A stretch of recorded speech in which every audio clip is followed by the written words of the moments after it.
আজকে আপনাদের জন্য নিয়ে এলাম কাকরোলের পাকোড়া। এটি বানাতে অল্প উপকরণ লাগে, ঘরে যা আছে তা দিয়েই বানানো সম্ভব।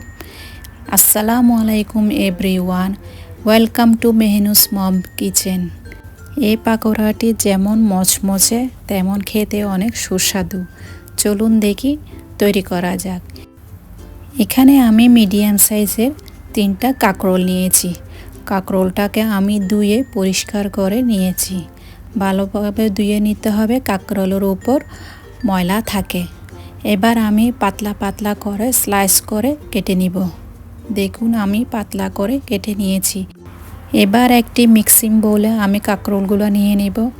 এরই মধ্যে আমি সামান্য পরিমাণ লবণ এবং সামান্য পরিমাণ হলুদের গুঁড়া এবং সামান্য পরিমাণ মরিচের গুঁড়া দিয়ে ভালো করে আমি এটা মিক্স করে নিব। প্রত্যেক স্লাইসে ভালো করে মশলাটা লাগিয়ে নিতে হবে। এবার আরেকটি মিক্সিং বলে আমি একটা চালনি বসিয়ে দিব। এর মধ্যে 1 কাপ বেসন, 1 টেবিল স্পুন চালের গুঁড়া এবং 1 টেবিল স্পুন কর্নফ্লাওয়ার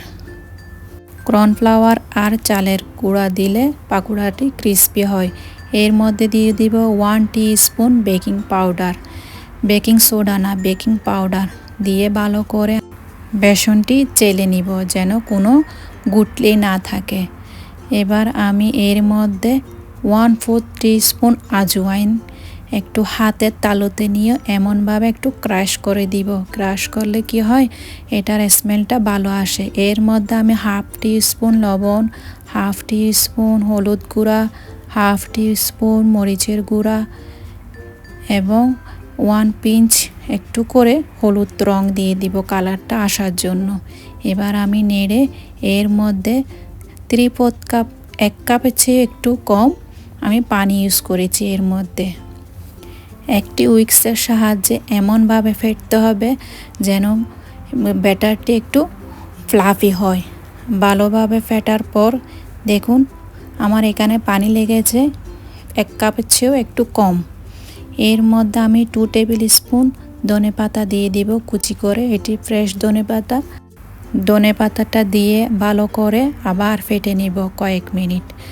এভাবে ফেটতে ফেটতে দেখুন আমার ব্যাটারের ঘনত্বটা দেখে বুঝতে পারছেন। এবার ম্যারিনেট করা কাকরোলগুলো আমি দিয়ে ডুবো তেলে ভেজে নিব। মাঝারি আঁচের করে আমি এটা ফ্রাই করে নিব, ক্রিস্পি করে গোল্ডেন ব্রাউন হওয়া পর্যন্ত আমি ফ্রাই করব। এক ব্যাচে তো হবে না, আমি 2-3 ব্যাচ করে আমি সবগুলো কাকরোল ফ্রাই করে নিয়েছি। দেখুন মচমচে করে ফ্রাই করে নিয়েছি। এবার একটি স্ট্রেনারের মধ্যে আমি তুলে নিয়ে তেলগুলো ঝরিয়ে নিব। এই পাকোড়াটি অনেকক্ষণ পর্যন্ত ক্রিস্পি থাকে। একবার হলেও আপনি বানিয়ে দেখবেন, আপনারও ভালো লাগবে। কারো বোঝা সম্ভব না যে এটা কাকরোল দিয়ে তৈরি। দেখুন কত ক্রিস্পি হয়েছে আমার পাকোড়াটি। আশা করছি আজকের রেসিপি আপনাদের ভালো লেগেছে। যদি ভালো লেগে থাকে তাহলে একটি লাইক, কমেন্ট, শেয়ার করে দিবেন। দেখা হচ্ছে নতুন রেসিপি নিয়ে ইনশাআল্লাহ। এই পর্যন্ত ভালো থাকবেন, সুস্থ থাকবেন, দোয়া করবেন সবার জন্য।